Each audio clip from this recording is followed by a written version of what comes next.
वो बयान करता है, ना खुदाओं का ना खुदा का डर, इसे ऐब जानिए या हुनर। ना खुदाओं का ना खुदा का डर, इसे ऐब जानिए या हुनर, वही बात आई जुबान पर जो नजर पे चढ़ के खड़ी रहे। नजर जो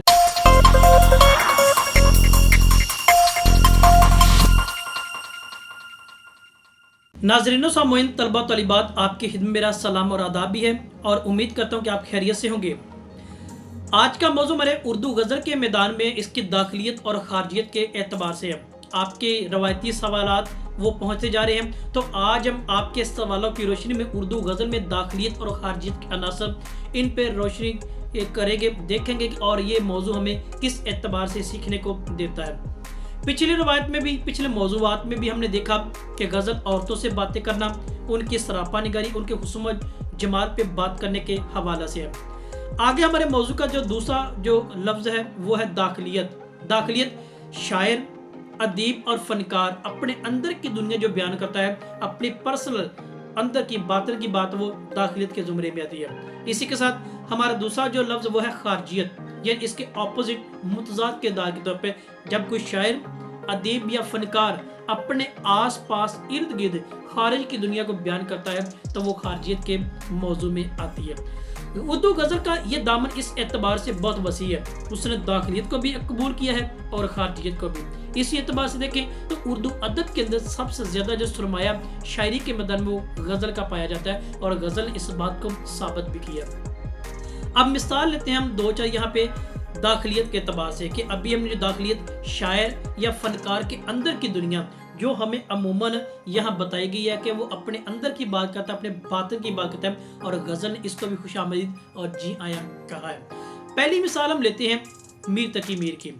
तो दाखिलियत के एतबार से वो लिखते हैं कि हम तूरे इश्क से वाकिफ नहीं मगर हाँ, हम तूरे इश्क से तो वाकिफ नहीं मगर हाँ, सीने में जैसे कोई दिल को मला करे है। तो यहाँ पे भी हमें दोनों अंदाज, वो अपने सीने दिल की बात कर रहा है, अपने अंदर की बात कर रहा है, अपनी दाखिलियत को नुमाया कर रहा है। तो ये दाखिलियत का पहलू मीर के हमें मिलता है। इसी तरह दूसरी मिसाल लेते हैं अल्लामा इकबाल के हम, जो दाखिलियत के उसूल को बयान करते हैं, दाखिलियत के हवाले से बात करते हैं। तो वह कहता है कि हिर्दमंदों से क्या पूछूं, हिर्दमंदों से क्या पूछूं कि मेरी इब्तदा क्या है, कि मैं इसी फिक्र में रहता हूं कि मेरी इंतहा क्या है। यहाँ पे अपने अंदर की बात है कि मैं इस फिक्र में हूँ, अपने बातन की बात कर रहा है कि मैं दूसरों से नहीं पूछ रहा बल्कि अपने अंदर की फिक्र करने की कोशिश करूँ। ये दाखिलियत और बातन की बात हमें इकबाल के यहाँ मिलती है। तीसरी मिसाल हम लेते हैं दाखिलियत के अतबार से हसरत मोहानी के यहाँ। वो कहता है इंतहाए यास भी एक इब्तदाए शौक है, इंतहाए यास भी एक इब्तदाए शौक, फिर आ गए वहीं पे चले थे जहां से हम।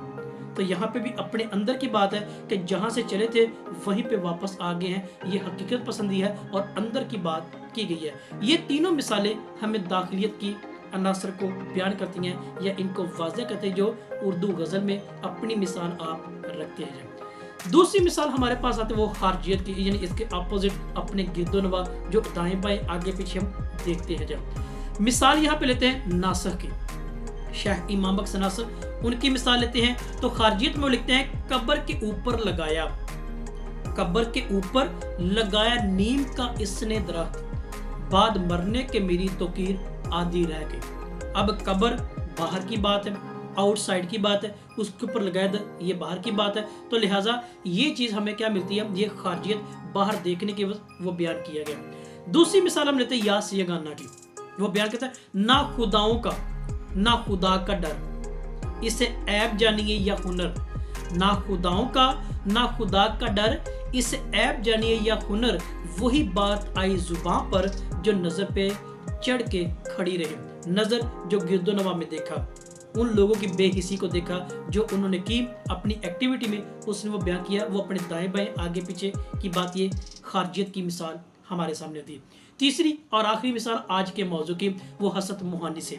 वो कहते हैं सर कहीं बाल कहीं, हाथ कहीं पाँव कहीं, सर कहीं बाल कहीं, हाथ कहीं पाँव कहीं, इनका सोना भी है किस शान का सोना देखो। यानी अपने महबूब اس کی بات کریں اس کی ایکٹیویٹی سونے کے انداز میں، سر کا، بال کا، ہاتھ کا اور پاؤں، وہ سارے انداز یہاں پہ ملتے ہیں۔ تو یہ خارجیت کی ہمارے پاس ایک مثال آ جاتی ہے۔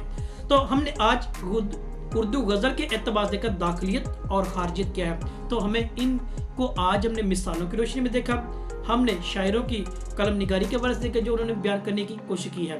تو ہمارا یہ تھا آپ کے سوالوں کی روشنی میں آج کا موضوع۔ آپ کی کوئی رائے یا سوال تو ضرور کیجیے گا۔ آپ سب کا بہت شکریہ۔